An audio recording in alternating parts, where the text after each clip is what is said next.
everyone, welcome back to yet another video session of our channel High Point. So this is going to be about Preface to Shakespeare by Samuel Johnson, and Samuel Johnson belongs to the age of neoclassical age, which is the 18th century that you know about it. So this belongs to the whole video series about literary criticism and theory, which I have given in the I button. You can go and click and watch the other videos included there as always, and you can find me like in YouTube, you can find me in Instagram. If you are also there on Instagram, you can follow me there. My ID is right here, because there I'm sharing lot of free study materials related to NTA, UGC, NET, JRF, English language and literature. Don't miss any of them, because they are full of knowledges related to the subject, and there we are going to start a lot of things. And if you don't have Instagram, you can actually download it from the Play Store very easily and have it, because that will benefit you in many ways if you are using them in that way. And also, if you want to join a WhatsApp group in which I am sharing daily quiz question, news and updates related to English language and literature, and as well as some study materials there, you can obviously go to the description box, click the link and join the group, or you can directly message me in this number given here, so that I can share you the link and you and your friends can join it. So, and most importantly, we have a website known as www.highpoint.in. there we are sharing sufficient amount of well arranged, simplified and comprehensible study materials for NTA, UGC, NET, JRF, English language and literature.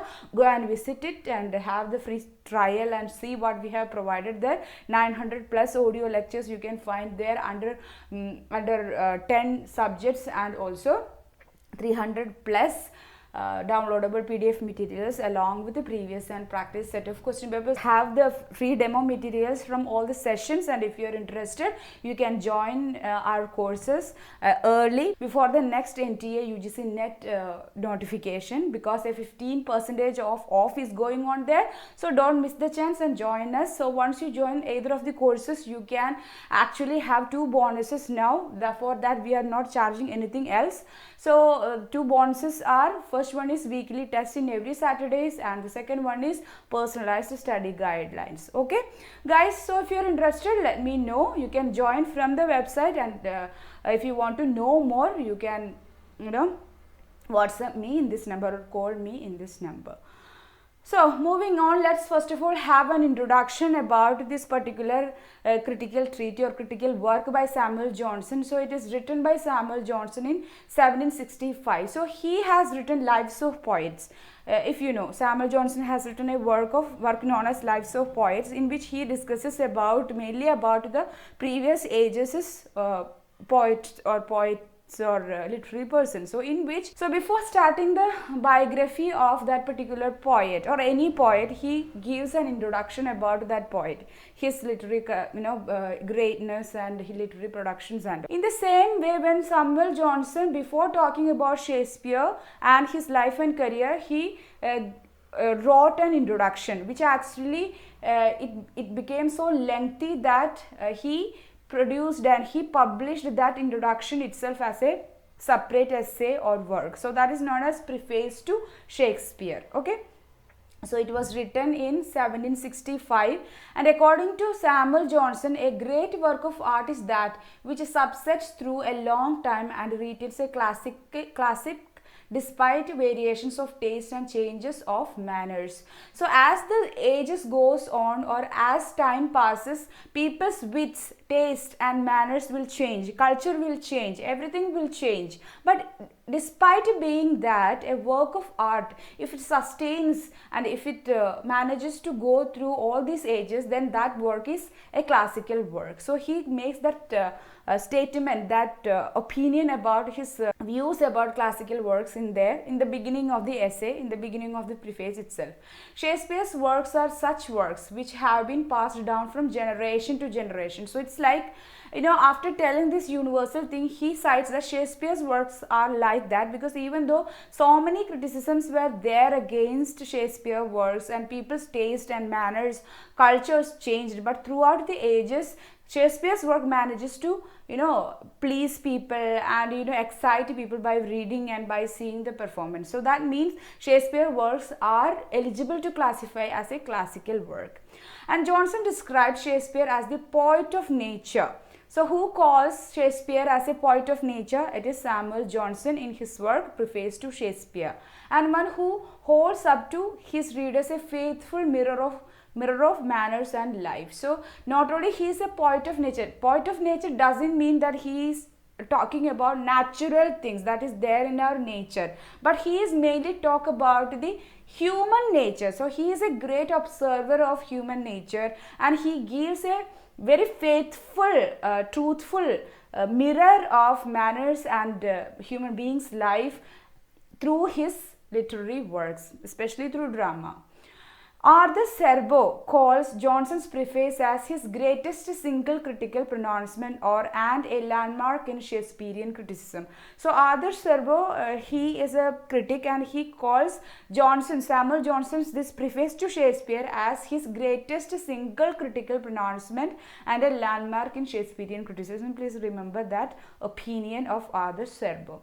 Moving on, let's have a critical summary. See, this essay is enormously lengthy.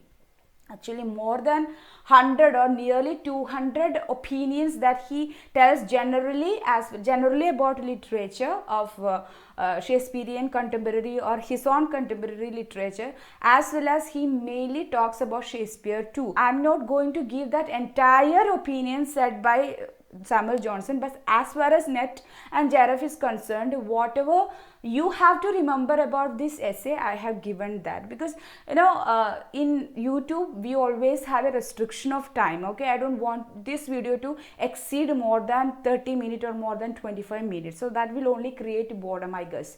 So if you want to have an elaborate discussion about this particular essay, you can go and visit my website. They have provided sufficient lengthy discussion about this essay, more than enough, so you can have that if you want. So here I am only discussing about important points. Okay, so let's have the critical summary. So if you are ready with a paper and pen, I really appreciate that, because that will make you to remember the points further in your memory. Okay, and yeah, let's begin. I have given points 1, 2, 3. I have given points like that, the eminent points only.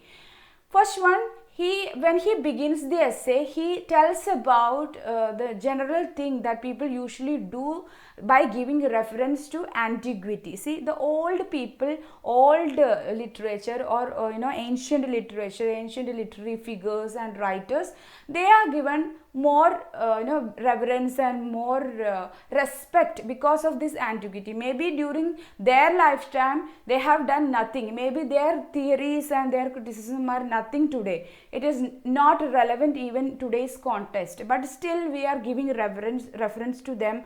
We as time passes, ancient writers, they are getting more acceptance and eminence, even though their criticism is not relevant to today's times, and this is a fallacy. But he says that along with that, the ancient writers gets continued regard and esteem, then that is a sign of greatness too. See, if the work and the artist surpasses all the years, all these ages, even though culture has changed, even though people's taste and manners has changed, even then, if that ancient writer's works are getting regard and esteem, then that is a sign of greatness of that work. That work can be regarded as classical work.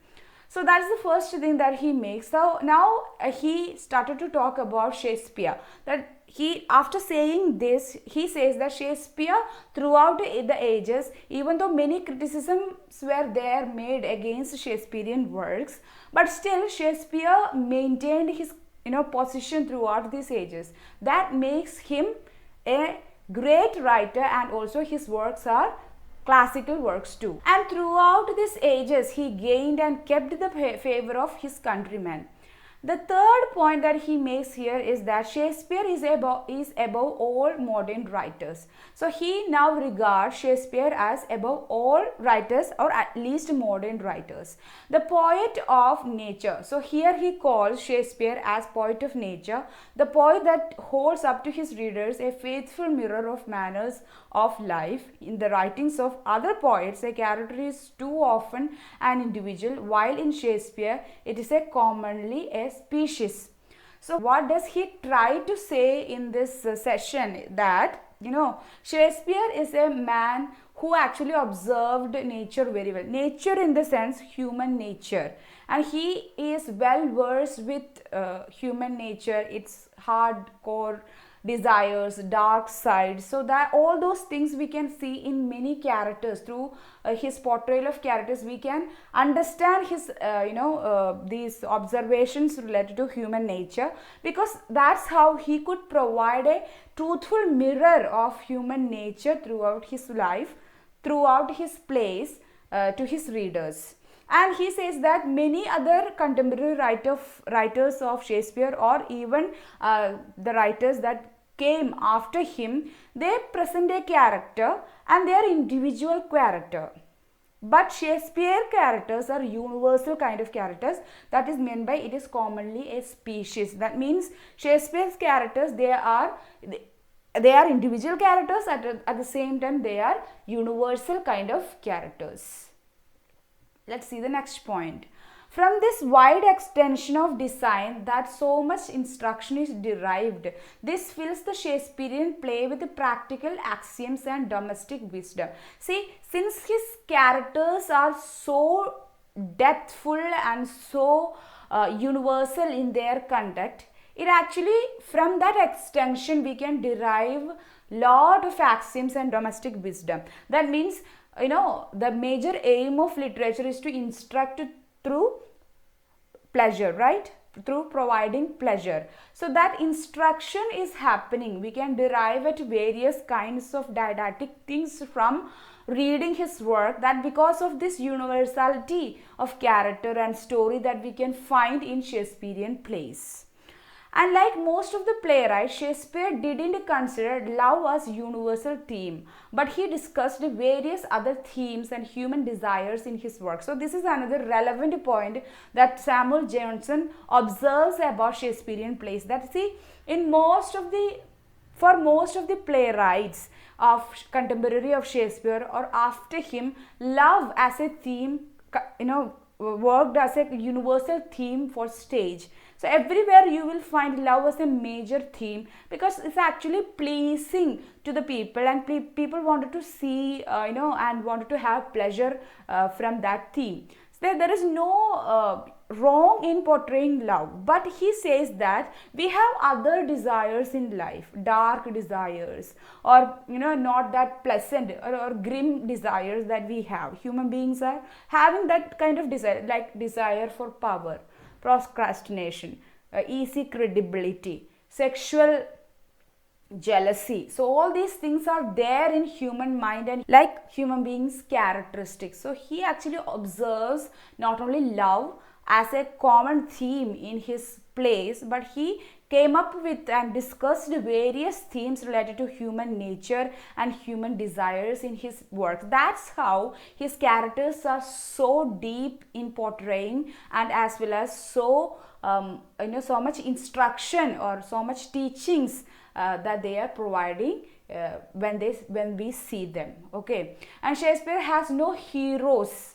So this is another statement that he makes. Shakespeare has no heroes. What does it mean? His scenes are occupied only by men who act and speak as reader thinks that he should himself have spoken or acted on the same occasion. So Shakespeare has no heroes means that it means actually two things. Okay, so his actors and his characters, they are speaking on the stage in the same way, they are speaking in such a natural and such a spontaneous way that the reader will get connected to that character in a way that if the reader is playing the same role, or the reader is it's the same character in the real life, and in the real life how this character will speak. the same way the character is speaking on the stage. So the reader won't find any artificiality and any unnaturalness in portraying that character, whether it is a king or queen or a common man or a whatever, whoever, a prince or princess or a youthful person or an old man. So whoever it is, considering the situation, if that character is in the real life, how that character is going to speak in that situation, exactly like that Shakespeare will portray that character, not giving any heroic kind of upliftings or embellishments to that particular character. That's why Samuel Johnson comes and says that Shakespeare has no heroes, his scenes are occupied only by men. So remember this particular point that Samuel Johnson makes in his preface to Shakespeare about Shakespearean characters. So therefore Shakespeare's plays are mirrors of life. So since he has portrayed these characters and their actions so naturally, it also reflects and it also gives a true image of life, people's life in his works.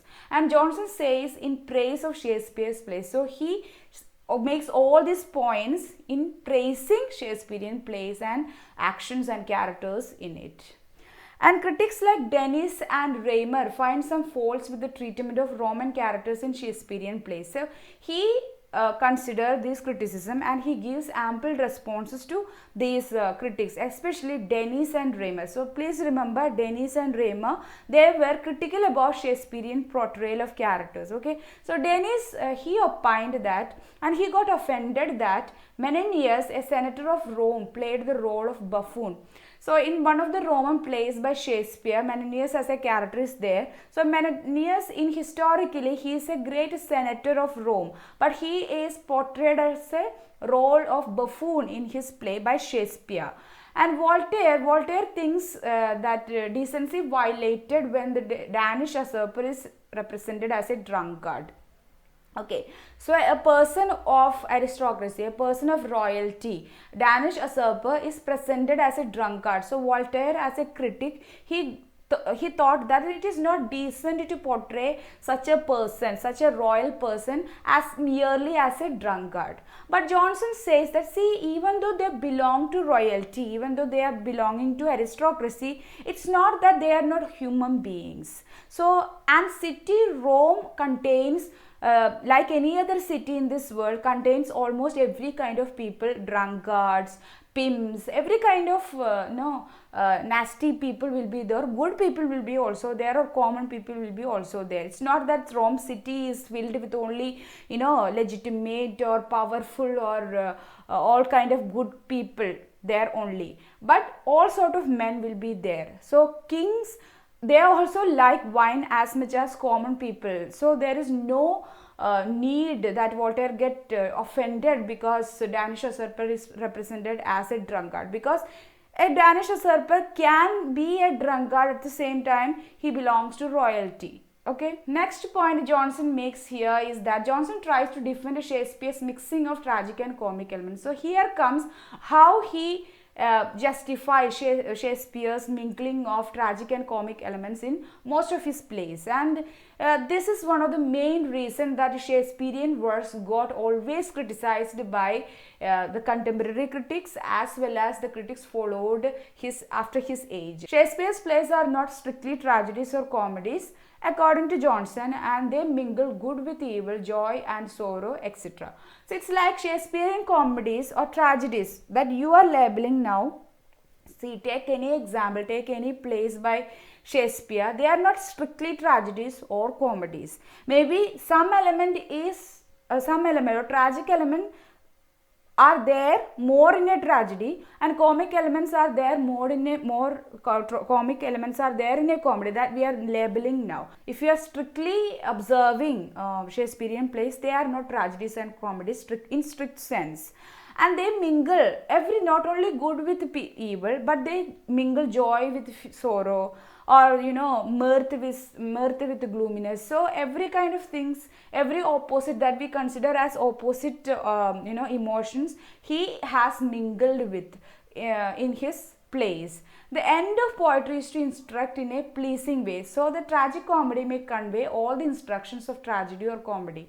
So another thing he says that, along with the first reason for first justification for this mixing of tragic and comic element, that he says that, see, in nature it is like that.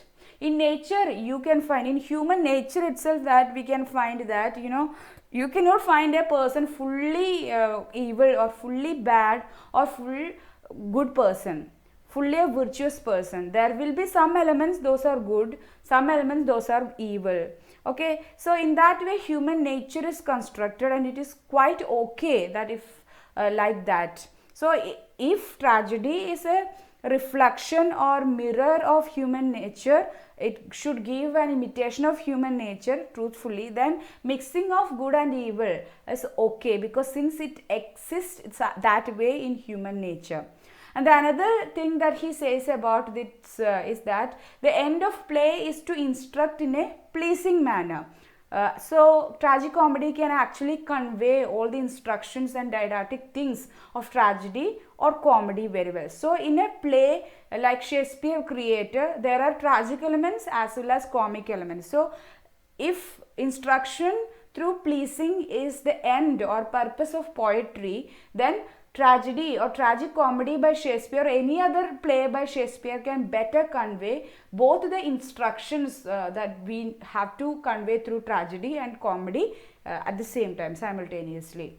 And Shakespeare tried to please all kinds of audience. So when he wanted to mix, or when he did mixing tragic and comic elements, it actually pleased every kind of audience, like, the one who wanted to have comic elements, one who wanted to laugh when he or she watch a play, or one who wanted to have the emotional constraint and tension of watching a tragedy. So all sorts of taste that are there in his audience, he wanted to capture them all. So that's why he mixed this tragic and comic element, and he was quite successful in it.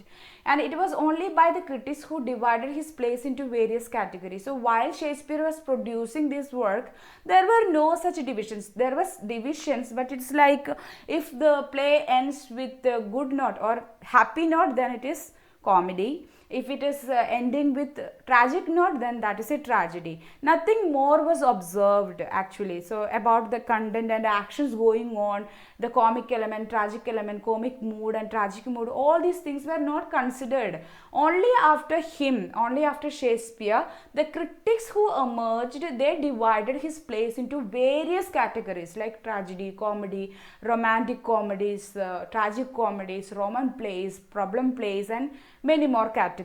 Okay, so it's not that Shakespeare intended to categorize his plays in such a way, in such a microscopic ways, but it was the critics. So these are the justification that Johnson basically gives in order to justify Shakespeare's mixing of tragic and comic elements in his works. The next point in justification for Shakespeare's plays that Johnson gives is that Shakespeare had a natural instinct for comedy, but his tragedies were produced with a great toil.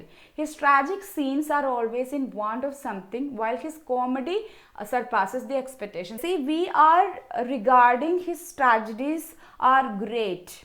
Of course, they are great, but we can see a kind of constraint or a kind of toil when he produced them, the tragic effect that he wanted in his plays. But while he was writing comedy, he seems to be very effortless, and it is overflowing spontaneously, so naturally. And when we watch his comedies, it surpasses, it actually exceeds all our expectations. Okay, so that's why he says that Shakespeare had a natural instinct, natural talent to produce comedy rather than tragic scenes. Okay, now Johnson comes with some demerits of Shakespeare as a playwright. So it's not that Shakespeare is praised always by Johnson. Of course, his demerits are light when Johnson discusses them, but still Johnson also cites some demerits, serious demerits that Shakespearean plays has, or as a playwright Shakespeare committed. Okay, First one is Shakespeare doesn't have any moral purpose in his writing. So this is one of the other criticisms that we can find against Shakespearean works, that his works lacked the poetical justice. That, you know, it's not that Shakespeare wanted to convey any moral instructions through his works, but he was writing, and you know, it's like he was not concerned about the moral value through his works. What moral value is got conveyed through his works. Not always the bad will get punished and good will get rewarded. Most of the times in tragedies, the good as well as the bad will get killed and murdered. Okay, so Shakespeare was not concerned about this kind of moral purposes in his writing. The second one is he does not develop his plot properly. So Johnson makes a very serious criticism of Shakespeare as a playwright, that, you know, his plays will begin with very high standards and expectation, but after the first half, in the second half, we can see that, you know, Shakespeare will in a hurry he will finish his plot. The reason for this kind of hastiness that we can find in the and towards the end of the play may be because that, you know, Shakespeare, maybe he was hasty enough to grab the money that producer wanted to give him, and he maybe hastily wanted to finish the play and give the play to the play actors or producers and grab the money. So, you know, it's maybe because of that his endings, and he develops his story, especially in the second half, it is not sufficiently developed. And also that the same case with the endings of, you know, the endings of his plays are neglected. Sometimes we can find a hastiness towards the end of his plays. And he had no regard for time, place or chronology, and also used at times bombastic language. So he had no regard for time, place and chronology. That means that when he talks about historical plays, when he construct or create historical plays, historical events needs to be considered. And, you know, when he talks about something of a particular time period, what he is talking about, he needs to consider whether that happened during that time. See, you cannot talk about certain things when we discuss about history. If you are writing a historical play or historical story, then you have to consider that certain inventions won't be there during that time. You just cannot bring all this invention to that time, because that is a violation of chronology. Historically, history is not respected there. So he had no regard for time, place or chronology in that way. So at times, along with that, he also used bombastic, unnatural language as well.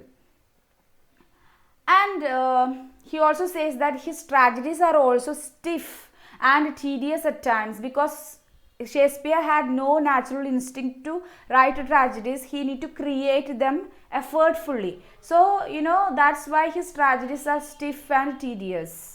That's why they are not good enough. He uses verbose, intricate language, confused language and quibbles and puns. So he had great font to indulge in quibbles, puns, wordplay, and he often used confused language when he engaged in quibbles and puns throughout the characters. Through them as using his characters, and he used intricate language and verbose always in his work, so that actually these things are somewhat unnecessary and situated in wrong places and by wrong people. And Shakespeare has not maintained unity of time and place, but he tried to maintain unity of action, and his scenes are logically connected and have a connectedness. So see, he says this, even though he was careless about unity of time and place, but he tried to manage unity of action. Even though tragedies contain comedy scenes and comic relief scenes and all, but still his scenes within the tragedy, they were logically connected, and because of that there were a connectedness between them. So he justifies his neglection of unity of time and place.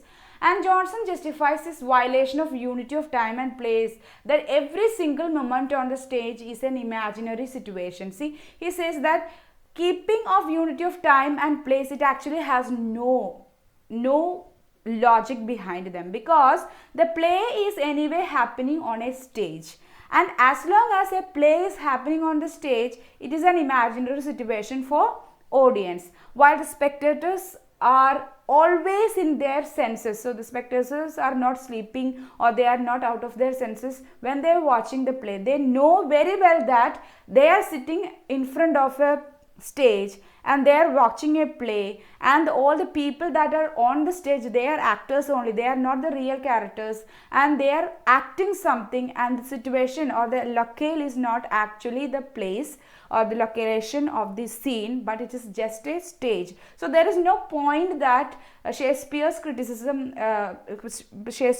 plays were criticized for not having unity of time and place. Anyway, they are acting, and people are very well aware that on the stage the actors are only acting, and this is not the actual time of action or actual place of action, and the characters are just players.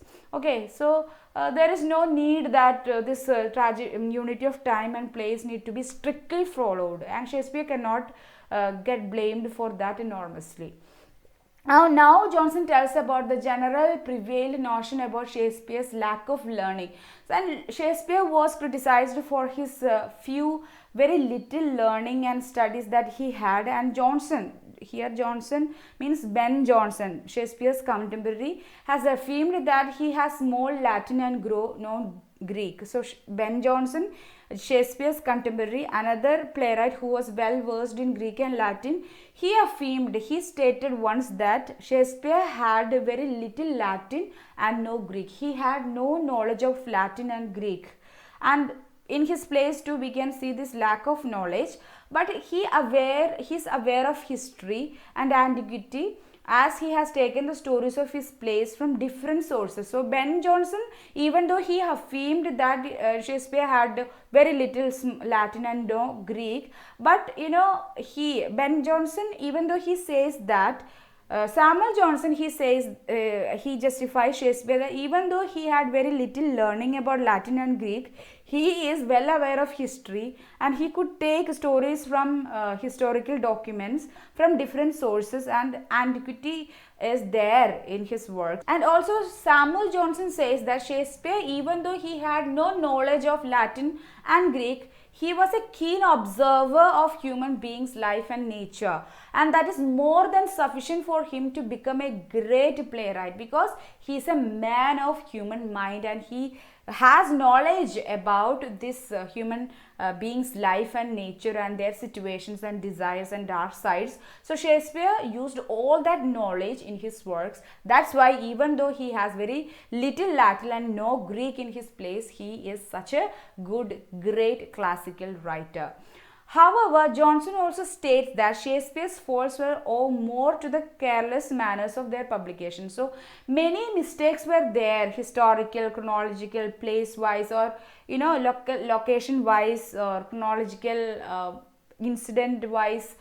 Mistakes were there in his plays, but we cannot blame Shakespeare for all these mistakes because of his lack of studies and learnings. But this was made because of the careless treatment of Shakespearean work by their publishers. So while the publisher were publishing his work, they were careless about it, and Shakespeare cannot be fully criticized for this kind of mistakes in his works.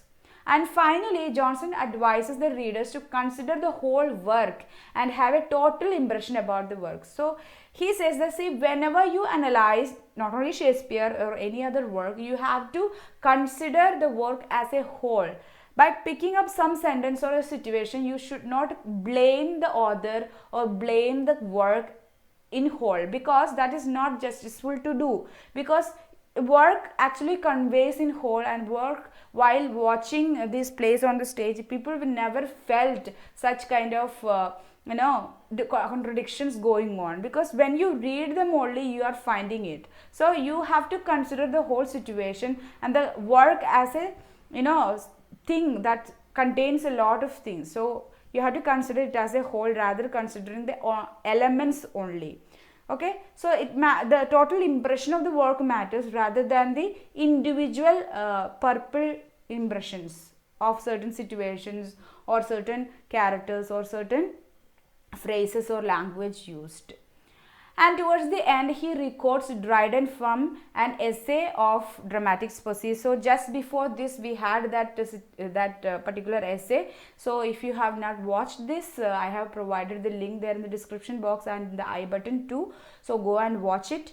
John Dryden's essay of Dramatic Poesy. So from there, Johnson quotes some words and says that Shakespeare was the man who all of the modern and perhaps ancient poets had the largest and most comprehensive soul. So this particular statement we can find in John Dryden's essay, essay of Dramatic Poesy. But here, in order to regard Shakespeare as a great person, great literary artist, Samuel Johnson records Johnson's words and says that Shakespeare was the man who all of the modern and perhaps ancient poets had the largest and most comprehensive soul. So if you could learn this statement and memorize it, and who said about whom? Dryden said about whom? Dryden said about Shakespeare, and Samuel Johnson records this in his work, in this essay, Preface to Shakespeare. So that's all about it. That's all about Preface to Shakespeare by Ben Jonson. See,